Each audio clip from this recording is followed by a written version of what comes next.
What's up guys, this is Mohammed. Let's talk about the Moza Aircross 2.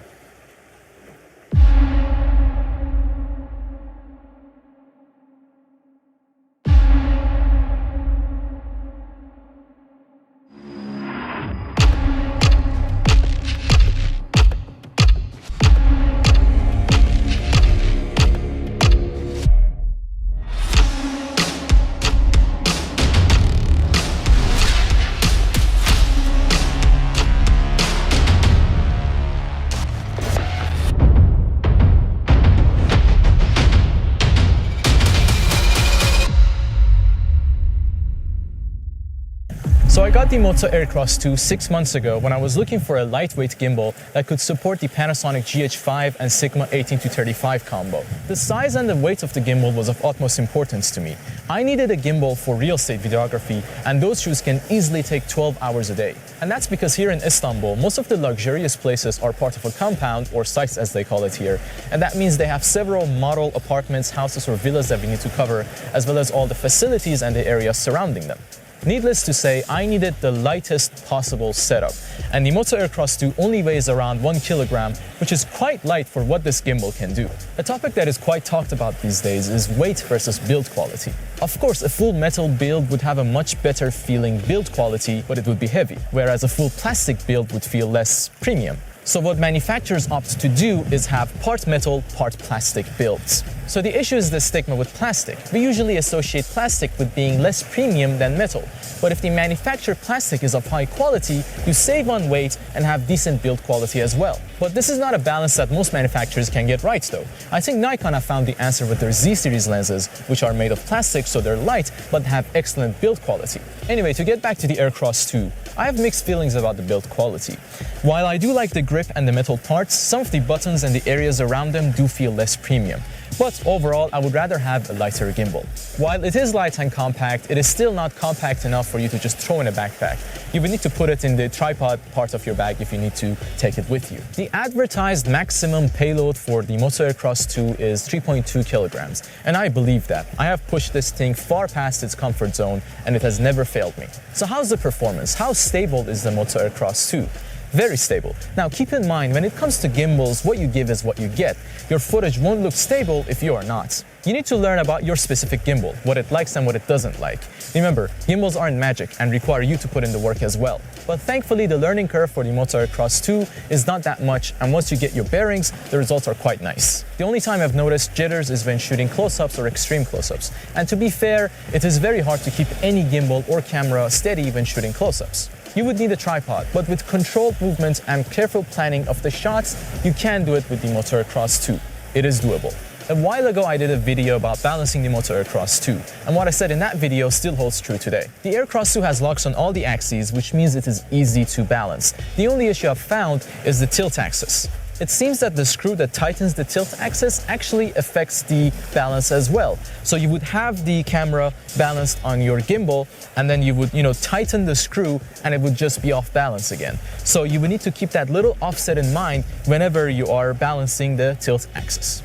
Now let's talk about modes, and this gimbal has them all. You've got the FPV mode, the Inception mode, and you've got easy access to either lock or half follow any of the axes you want with just a press of a button. It even has a selfie mode which you can initiate by pressing the trigger 3 times. So you can vlog with this setup if that's something you want to do. All right, back in the studio. Apartment. So now I just wanted to talk about the little things that I've learned about this gimbal in the past 6 months that I've had it. First off is battery life. It is advertised for about 12 hours. I would say it's closer to 9, but the great thing about it is it's a very quick charge. It charges up in 1.5 hours, and the great thing about it is the battery is actually integrated into the body, and it charges via USB-C. So you can just take this out, charge it, and use another one while this other one is charging. Secondly, you can use this wheel here to control the focus when the camera is connected with a USB cable to the gimbal without the need for the follow focus module. And yes, it even works with the Sigma 18-35 and the Metabone speed booster combination. However, it is not the smoothest, and when inspected closely, you can see that it does look a bit jumpy. but it's handy to have that quick control over the focus when using cameras that don't have the best autofocus. However, and this is very important, it doesn't really work with lenses that don't have a linear focusing motor. Speaking of connecting the camera to the gimbal, it's nice that you can just press this red button here to initiate recording rather than touching the camera on the gimbal. But there's a major flaw here. Sometimes when I had the Panasonic GH5 connected to the Moza Aircross 2, the camera would randomly freeze. And there was no way to get the camera working again other than taking the camera off the gimbal and then taking the battery out. Now, I did not lose any footage due to this issue, but it did mean that I just stopped connecting my camera to the gimbal. This is the only issue that I would call major that I've had with this gimbal in the past 6 months. As part of the professional kit, you get the iFocus M follow focus module, an Arca Swiss quick release plate, and a phone holder, which I primarily use for other purposes. Let's start with the iFocus M first. Now you get this rod here, which connects to the base plate, like this, or it's the other way around. Yep. And the follow focus module goes on the rod. Now the issue is this rod here is not long enough for you to be able to mount the follow focus module on the focus ring of bigger lenses like the Sigma 18-35. So you would need to get a longer rod from Moza, which I have not been able to find here in Turkey. And the rod itself is not the most secure thing in the world. Like this connection here will start to have some play after you've had the iFocus module on the rod for some time. And be very careful when installing the focus gear over the focus ring. Make sure it goes in a straight line, otherwise the gears of the follow focus module will slip off. And that's another issue. This whole setup here is just not tight enough. It's wonky.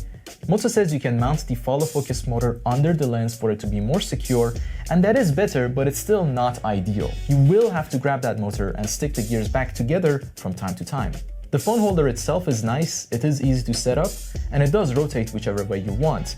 Honestly, I mainly use the phone holder for other purposes though. So honestly, if you have a camera that autofocuses well, I would suggest not getting the professional kit, as the main thing here, which is the iFocus M, is disappointing.